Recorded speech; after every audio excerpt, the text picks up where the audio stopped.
Et c'est aujourd'hui que commence le Festival international de la bande dessinée d'Angoulême, l'événement annuel de ce secteur de l'édition, Didier Samour. Oui, un secteur marqué par un certain paradoxe, on va dire, puisque la publication et les ventes de bandes dessinées sont en progression quasi constante, mais que la presse spécialisée, elle, est de moins en moins visible. Et pour en parler, on reçoit ce matin Pierre Place, bonjour. Bonjour. Auteur de bande dessinée, vous participez au magazine Arg. C'est pas très radiophonique comme titre. C'est dur, il faut le dire avec l'intonation. Vous le faites mieux que moi. Donc c'est un mensuel qui est consacré évidemment à la BD, à la pop culture qui se lance cette semaine. Pourquoi il y a aussi peu de presse consacrée à la BD aujourd'hui ? Parce qu'on a connu des grands magazines comme Pilote, Métal Hurlant. Oui, ça fait une vingtaine d'années que la presse a disparu, la presse spécialisée bande dessinée. Alors il reste quelques titres, il y a Flux Glacial, Spirou, très peu de titres. Et je pense que c'est un basculement qui s'est passé dans les années 90 où la bande dessinée est passée d'une bande dessinée d'histoires courtes, d'histoires drôles, à des choses plus complexes, des romans graphiques, des histoires très longues, des formats différents, et une diffusion en librairie qui n'était pas la diffusion première auparavant. Et alors justement, Pierre Place, vous qui collaborez à ce magazine Arg, vous êtes un auteur de bande dessinée. Marie parlait de ces titres, Pilote, tout ça, qu'on fait émerger des auteurs. Quand on est auteur aujourd'hui, est-ce qu'on passe par la presse, par ces magazines pour se faire connaître ? Eh bien, aujourd'hui, c'est très différent. Oui.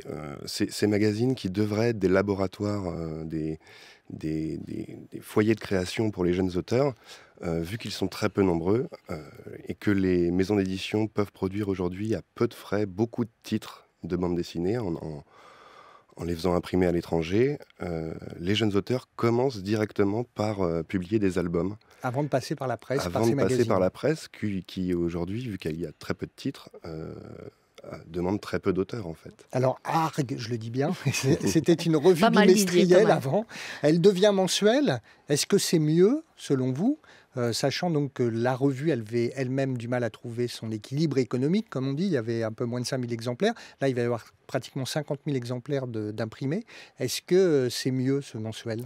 On espère trouver un nouveau public, l'élargir.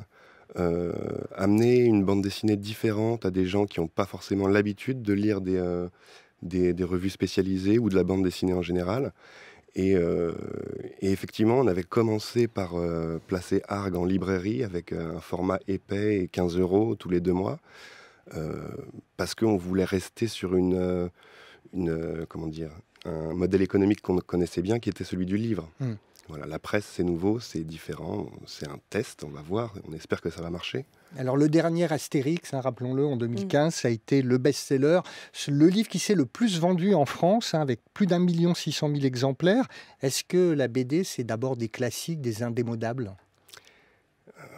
Disons que c'est ce qui se vend le plus, c'est ce que les gens qui ne lisent pas de BD achètent, c'est ce qu'on prescrit d'une génération sur l'autre, c'est-à-dire que les grands-parents achètent le dernier Astérix à leurs petits-enfants parce qu'ils sont habitués à les voir passer dans les librairies depuis très longtemps. Aujourd'hui, on essaye de renouveler tout ça avec Arg notamment, essayer d'amener des nouveaux auteurs, des auteurs étrangers aussi, et puis une nouvelle forme de narration, une forme plus adulte, plus moderne, qui touche des sujets plus contemporains, plus universels aussi, et être moins cantonné à... Alors, j'ai rien contre la bande... Plus bande... sérieux aussi ? Pas forcément plus sérieux. Moi, j'ai fait de l'humour chez Arg. On a le droit de rire de tout. On a le droit encore. Peut-être que les sujets sur lesquels on rit sont différents de ceux qu'on a dans la bande dessinée. Je ne veux pas opposer les deux. La bande dessinée classique a tout à fait sa place en librairie et dans nos bibliothèques. Mais disons qu'on peut faire une bande dessinée différente et c'est ce qu'on essaye de faire avec Arg. Alors, est-ce qu'il y a des femmes qui signent dans Arg ? Je vous en parle après la polémique de sexisme. Il y en a peu. J'espère, je ne crois pas qu'on soit sexiste chez Arg. Je suis sûr même que l'équipe éditoriale ne l'est pas. On est même plutôt engagé dans le féminisme. Il y a un vrai problème de machisme dans le monde de la bande dessinée, mais qui est un problème qu'on retrouve dans beaucoup d'autres milieux. Et c'est vrai que dans les trentenaires, dans les nouvelles générations, le nombre de femmes augmente. Il y a de plus en plus d'autrices.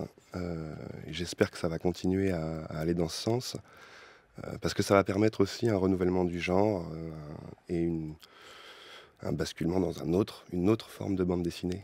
Alors la revue Arc, donc un mensuel, 4,90 € avec beaucoup de BD. C'est d'ailleurs une particularité, c'est qu'aujourd'hui les magazines existants sont très thématisés, beaucoup sur l'humour. Là, on touche un peu à tous les genres. Voilà, c'est à découvrir et on vous lit avec plaisir, Pierre Place, dans ce magazine Arg. Merci beaucoup, Didier Siamois. Merci à vous.